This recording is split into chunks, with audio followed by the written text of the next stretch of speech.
Hello everybody, welcome to another educational video about project management. I'm Ibrahim, a project management professional.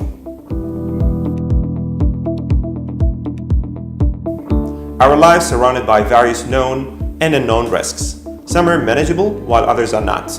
However, if we strive to eliminate, mitigate, or overcome those risks, we'll end up achieving our objectives and goals.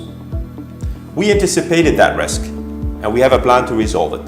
Think about it. How would you feel if you could say that to your team or management? Our today's topic is very interesting and useful. I'll take you through one of the vital knowledge area in project management. It's a risk management. So we're going to start off by understanding the academic definition of project risk management, and then we'll go through a couple of real-life examples on risk management, and later we'll define the role of the project manager in this area, and we'll conclude this session by reviewing the sequential processes of risk management. So, project risk management is the process of conducting risk management planning, identification, analysis, response planning, and controlling risk on a project. Now, let me simplify this definition. Think about it as two steps. First is determine what threats would exist in any task, project, or investment. And second step is to plan how you will handle, manage, and overcome those threats without affecting or changing your ultimate objectives. Now, let's visualize risk in a technology industry. The power outage is probably the most common of technology risk.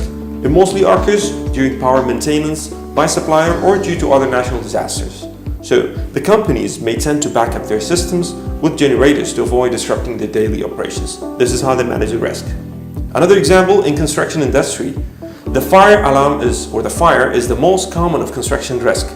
It's been always anticipated by engineers.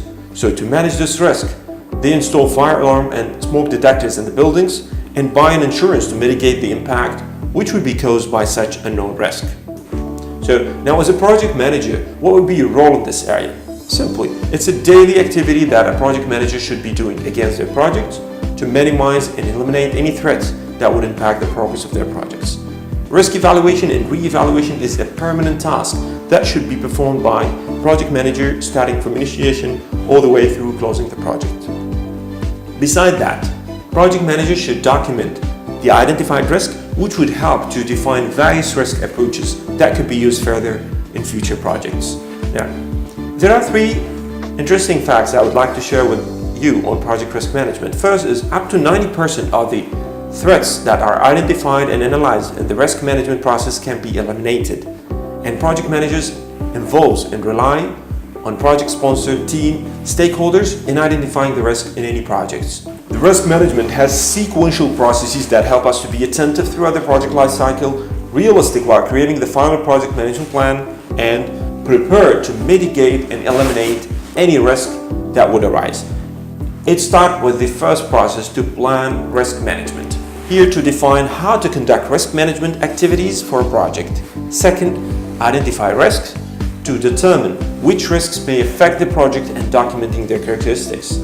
Third, perform qualitative risk analysis. Here it prioritizes risks for further analysis or action by assessing and combining their probability of occurrence and impact on a project. Fourth is perform quantitative risk analysis by analyzing the effect of the identified risk on overall project objectives. Fifth is plan risk responses. We develop options and actions to enhance opportunities and to reduce threats on a project.